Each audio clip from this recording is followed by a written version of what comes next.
जय हिंद दोस्तों, आपका हार्दिक स्वागत है आपके अपने चैनल दयालपुर में। आपके लिए लिख रहे हैं दोस्तों हिंदी के कुछ मोस्ट इम्पोर्टेंट क्वेश्चन। और दोस्तों चैनल पर पहली बार आए हों तो दोस्तों चैनल को सब्सक्राइब कर लें, बेल आइकन प्रेस कर लें ताकि आने वाली क्लास का नोटिफिकेशन मिले आपको सबसे पहले। और दोस्तों क्लास अच्छी लगे तो अपने दोस्तों में ज़रूर शेयर करें। और इससे पहले की क्लास आपने ना देखी हो तो हमारी प्लेलिस्ट से जाकर इससे पहले की क्लास देख सकते हैं।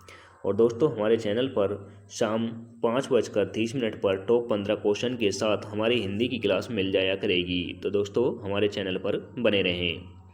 चलते हैं दोस्तों आज की क्लास के पहले प्रश्न की ओर। जैसे कि आज की क्लास दोस्तों वेरी इंपॉर्टेंट है और इसमें आपको संधि से संबंधित सभी क्वेश्चन कराए जाएंगे। तो दोस्तों आपने कॉपी पेन लेकर बैठें। तो दोस्तों पहला क्वेश्चन है, दो वर्णों के मेल से होने वाले विकार को कहते हैं। तो दोस्तों दो वर्णों के मेल से जो विकार उत्पन्न होता है उसे क्या कहते हैं? तो दोस्तों उसे कहते हैं संधि। उसे संधि कहते हैं। जो दो वर्णों के मेल से जो विकार उत्पन्न होता है उसे संधि कहते हैं। और दोस्तों जो दो शब्दों के विकार से उत्पन्न हो उसे समास कहते हैं। तो दोस्तों यह भी आप याद रखें। तो दोस्तों इसका राइट आंसर हो जाता है ऑप्शन नंबर ए। और दोस्तों संधि 3 प्रकार की होती है, यह भी आप नोट कर लें। तो दोस्तों पहली होती है स्वर संधि, दूसरी होती है व्यंजन संधि, दूसरी होती है दोस्तों व्यंजन संधि और तीसरी होती है दोस्तों विसर्ग संधि। तो दोस्तों यह तीनों संधियाँ होती हैं और तीनों को ही आप नोट कर लें। आप चलते हैं दोस्तों अगले प्रश्न की ओर। जैसे कि अगला प्रश्न है, संधि कितने प्रकार की होते हैं? तो दोस्तों संधि कितने प्रकार की होती हैं? तो दोस्तों यह होती हैं 3 प्रकार की। मैंने जैसे कि अभी आपको पीछे बताया था, संधि 3 प्रकार की होती हैं, स्वर संधि, व्यंजन संधि और विसर्ग संधि।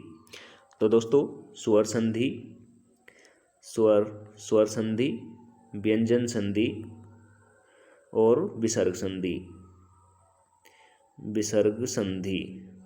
और दोस्तों जो स्वर संधि होती है इसके 5 भेद होते हैं। पहला भेद होता है दोस्तों, यहाँ पर लिख नहीं पाऊंगा मैं ऐसे ही बोल दे रहा हूँ, आप नोट कर लें। पहला भेद होता है दोस्तों इसका दीर्घ संधि और दीर्घ स्वर संधि। दूसरा होता है दोस्तों गुण स्वर संधि। तीसरा होता है वृद्धि स्वर संधि। चौथा होता है गुण स्वर संधि, यण स्वर संधि। और 5वां होता है दोस्तों अयादि स्वर संधि। दोस्तों यह इम्पोर्टेंट जानकारी है, इसे आप स्टार लगाकर नोट करें, यह आपको काफ़ी एग्जामों में मदद करेगी। अब चलते हैं अगले प्रश्न की ओर। जैसे कि अगला प्रश्न है, दयानंद में प्रयुक्त संधि का नाम बताइए। तो दोस्तों दयानंद शब्द में कौन सी संधि का प्रयोग किया गया है यह बताना है। तो दोस्तों मैं एक छोटी सी जानकारी दे दूं, चलो इसका आंसर बता देता हूं। तो दोस्तों इसका राइट आंसर है दोस्तों दीर्घ संधि। तो दोस्तों दीर्घ संधि की पहचान होती है जहां पर बड़ा आ और दोस्तों बड़ी ई और बड़ा ऊ, जहां पर बड़ा आ, बड़ा ई, बड़ी ऊ मेल उत्पन्न हो तो वहां पर दीर्घ संधि होती है। तो दोस्तों इसका राइट आंसर है option number B. Very important है दोस्तों, यह जानकारी आप जरूर स्टार लगाकर नोट करें। अब चलते हैं अगले प्रश्न की ओर। जैसे कि अगला प्रश्न है, कपीस में प्रयुक्त संधि का नाम है। तो दोस्तों कपीस शब्द में कौन सी संधि है? तो दोस्तों अभी मैंने बताया आपको, जहाँ पर बड़ी ई, बड़ा आ और बड़ा ऊ आए वहाँ पर वृद्धि संधि होती है और दीर्घ संधि होती है। तो दोस्तों इसका राइट आंसर हो जाएगा ऑप्शन नंबर बी। जहाँ पर मैं दोबारा से बता दूं दोस्तों, जहाँ पर बड़ा आ मेल होने के बाद, जैसे कि इस पर दोस्तों बड़ी ई की मात्रा यहाँ पे आ लग रही है, तो इसी तरीके से बड़ा आ और दोस्तों बड़ी ई और दोस्तों बड़ा ऊ, जहाँ पर ये तीनों शब्द आ जाएं वहाँ पर दीर्घ संधि होती है। तो दोस्तों आप इसे जरूर स्टार लगाकर नोट करें।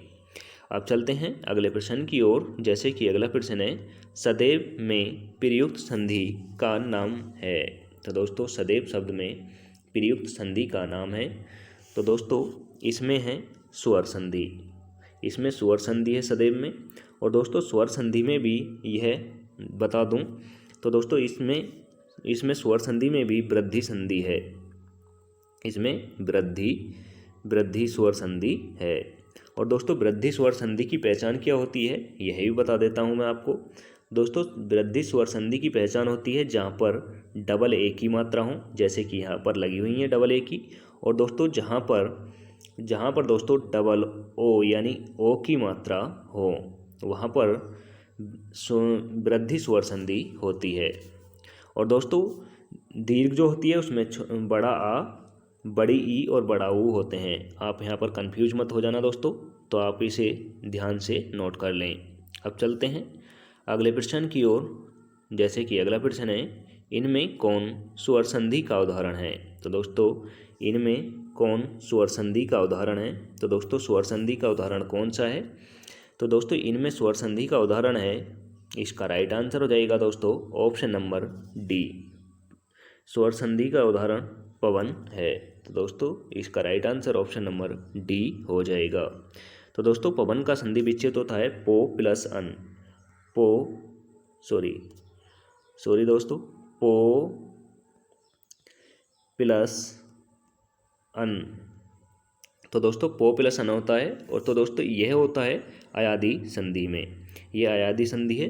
तो दोस्तों अयादी संधि की होती है एन, आव, आओ, यह इसमें आते हैं। तो दोस्तों आप इसे भी नोट कर लें, यह अयादी संधि का उदाहरण है। तो दोस्तों यहाँ पर मैं पूरा लिख नहीं पाऊंगा, तो आप लिख लें, यह अयादी संधि का उदाहरण है। तो दोस्तों इसका राइट आंसर हो जाएगा ऑप्शन नंबर डी।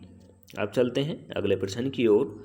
जैसे कि अगला प्रश्न है, निम्न में से कौन सा दीर्घ संधि का उदाहरण है।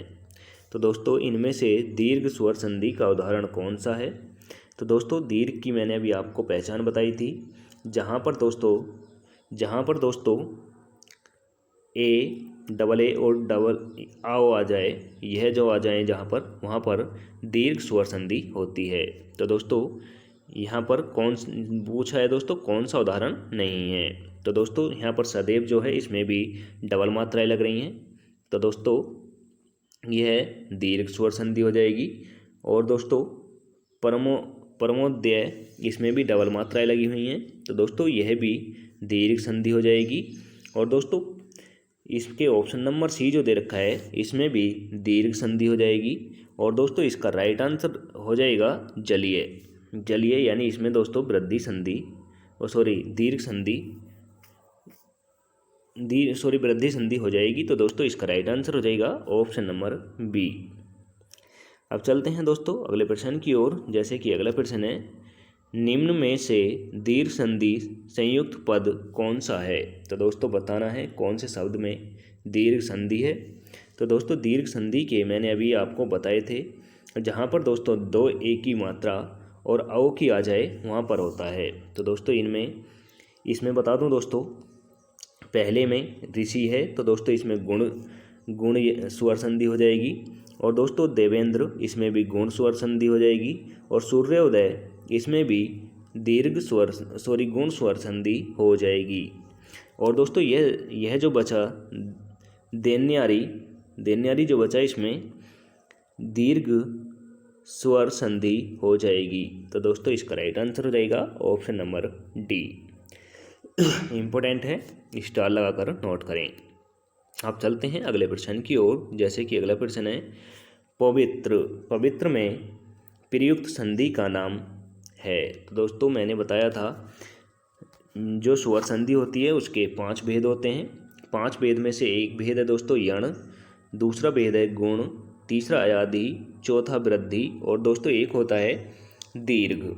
यह तीनों होते हैं। और दोस्तों इनकी पहचान बता दूं मैं। यण की पहचान है दोस्तों, जहाँ पर य और व आ जाए वहाँ पर यण संधि होती है। और दोस्तों जहाँ पर आब आ जाए वहाँ पर अयादी संधि होती है। और दोस्तों जहाँ पर ए और औ आ जाएं वहाँ पर वृद्धि संधि होती है। और दोस्तों गुण संधि की पहचान भी आपको बता देता हूँ, जहाँ पर दोस्तों एक ए की मात्रा और एक ओ की मात्रा। और दोस्तों ऋषि, जहाँ पर ऋषि आ जाए वहाँ पर गुण संधि होती है। तो दोस्तों आप इन चारों की ही पहचान को नोट कर लें, यह काफ़ी इम्पोर्टेंट है और इनसे ही पूरी संधियाँ बन जाती हैं। तो दोस्तों इम्पोर्टेंट है, नोट कर लें। तो दोस्तों यह पवित्र लिखा हुआ है, तो दोस्तों इसका पवित्र का संधि विच्छेद क्या होगा, यह मैं आपको करके बता देता हूँ। तो दोस्तों संधि विच्छेद होगा इसका पौ पौ प्लस इत्र, पौ प्लस इत्र, इसका संधि विच्छेद होगा। तो दोस्तों इसमें संधि हो जाएगी अयादी संधि, इसमें अयादी संधि हो जाएगी। तो दोस्तों इसका राइट आंसर हो जाएगा ऑप्शन नंबर सी। अब चलते हैं अगले प्रश्न की ओर, जैसे कि अगला प्रश्न है इत्यादि का सही संधि विच्छेद क्या है। तो दोस्तों इत्यादि में कौन सी संधि है, इसमें अयादी संधि है, इसमें अयादी संधि है और इसका संधि विच्छेद जो होगा दोस्तों इति प्लस आदि होगा, इति प्लस आदि होगा। तो दोस्तों इसका राइट आंसर हो जाएगा option number D. Very important है, स्टार लगाकर नोट करें। और दोस्तों इसमें यण स्वर संधि होगी, यह भी अयादी स्वर संधि होगी, यह भी आप स्टार लगाकर नोट कर लें। अब चलते हैं अगले प्रश्न की ओर, जैसे कि अगला प्रश्न है निरार्थक का सही संधि विच्छेद है। तो दोस्तों निरार्थक का सही संधि विच्छेद क्या है, यह बताना है। तो दोस्तों इसमें हो जाएगी दोस्तों, इसमें संधि हो जाएगी दोस्तों विसर्ग संधि हो जाएगी। इसका जो होगा संधि विच्छेद होगा दोस्तों निस प्लस आर्थक, निस प्लस आर्थक, यानी दोस्तों इसका राइट आंसर हो जाएगा ऑप्शन नंबर सी। यह ऑप्शन नंबर सी में बना हुआ है, तो दोस्तों इसका right answer option number C हो जाएगा। इम्पोर्टेंट है दोस्तों, इसे आप स्टार लगाकर नोट करें। अब चलते हैं अगले प्रश्न की ओर, जैसे कि अगला प्रश्न है धरेश का सही संधि विच्छेद है। तो दोस्तों धरेश का संधि विच्छेद सही कौन सा है, तो दोस्तों इसका हो जाएगा धरा प्लस ईस, धरा प्लस ईस इसका संधि विच्छेद सही हो जाएगा। तो दोस्तों इसका राइट आंसर हो जाएगा option number C, option number C इसका राइट आंसर हो जाएगा। अब चलते हैं अगले प्रश्न की ओर, जैसे कि अगला प्रश्न है निराशा का संधि विच्छेद क्या है। तो दोस्तों इसमें विसर्ग संधि है और इसका राइट आंसर हो जाएगा यानी ऑप्शन नंबर सी निस प्लस आशा। तो इसका दोस्तों संधि विच्छेद जब मिलकर बनेगा तो दोस्तों यह हो जाएगा निराशा हो जाएगा। तो दोस्तों इसका राइट आंसर हो जाएगा ऑप्शन नंबर सी। इम्पोर्टेंट है दोस्तों, वेरी इंपॉर्टेंट है, यह आपको काफ़ी एग्जामों में पूछा जाता है। तो दोस्तों इसे आप डबल स्टार लगाकर नोट करें। अब चलते हैं अगले प्रश्न की ओर, जैसे कि अगला प्रश्न है मोहषण का सही संधि विच्छेद क्या है। मोहषण का सही संधि विच्छेद क्या है, तो दोस्तों इसमें मैंने अभी आपको बताया था, जहाँ पर एक ओ यानी एक ए और एक ओ आ जाए वहाँ पर दोस्तों गुण संधि होती है। तो दोस्तों मोहषण में गुण संधि है और इसका संधि विच्छेद हो जाएगा दोस्तों महा प्लस उषण, इसका संधि विच्छेद हो जाएगा। तो दोस्तों इसका right answer option number D हो जाएगा। अब चलते हैं अगले प्रश्न की ओर, जैसे कि अगला प्रश्न है आशीर्वाद का सही संधि विच्छेद होगा। तो दोस्तों आशीर्वाद का सही संधि विच्छेद होगा दोस्तों आशी प्लस बाद। तो दोस्तों इसका राइट आंसर हो जाएगा ऑप्शन नंबर बी। और दोस्तों इसमें विसर्ग संधि हो जाती है, यह भी आप नोट कर लें। अब चलते हैं और दोस्तों यह विसर्ग मिलकर इस पर छोटा रे बनाते हैं, यह आप ध्यान रखें। आप चलते हैं अगले प्रश्न की ओर, जैसे कि अगला प्रश्न है महेश का संधि विच्छेद क्या होगा। तो दोस्तों महेश का सही संधि विच्छेद होगा मही प्लस ईस होगा। तो दोस्तों इसका राइट आंसर हो जाएगा ऑप्शन नंबर बी महा प्लस ईस। और दोस्तों इसमें संधि भी बता देता हूँ, इसमें स्वर संधि है और दोस्तों स्वर संधि की भी गुण संधि हो जाएगी। तो दोस्तों आप इसे स्टार लगाकर नोट करें, यह भी आपको काफ़ी एग्जामों में मदद करने वाला है। अब चलते हैं अगले प्रश्न की ओर, जैसे कि अगला प्रश्न है समनति का सही संधि विच्छेद क्या होगा। तो दोस्तों इसमें दोस्तों व्यंजन संधि है, इसका हो जाएगा दोस्तों सन्मति का सत प्लस मति हो जाएगा। तो दोस्तों इसका राइट आंसर हो जाएगा ऑप्शन नंबर डी सत प्लस मति, इसका संधि विच्छेद हो जाएगा और इसमें व्यंजन संधि है, यह भी आप नोट कर लें। तो दोस्तों इसका right answer option number D हो जाएगा। अब चलते हैं अगले प्रश्न की ओर, जैसे कि अगला प्रश्न है अन्व्यय का सही संधि विच्छेद है। दोस्तों अन्व्यय का सही संधि विच्छेद क्या है? तो दोस्तों अन्व्यय का हो जाएगा अनु प्लस ए। अनु प्लस ए हो जाएगा। तो दोस्तों इसका राइट आंसर हो जाएगा ऑप्शन नंबर ए। और दोस्तों मैंने अभी आपको बताया था जहाँ पर ए आय आव आयवे वहाँ पर अयादि स्वर संधि होती है। तो दोस्तों इसमें अयादि स्वर संधि हो जाएगी। यह भी आप नोट कर लें दोस्तों स्टार लगाकर। अब चलते हैं अगले प्रश्न की ओर। जैसे कि अगला प्रश्न है, परोपकार में प्रयुक्त संधि का नाम है। तो दोस्तों परोपकार में प्रयुक्त संधि का नाम है।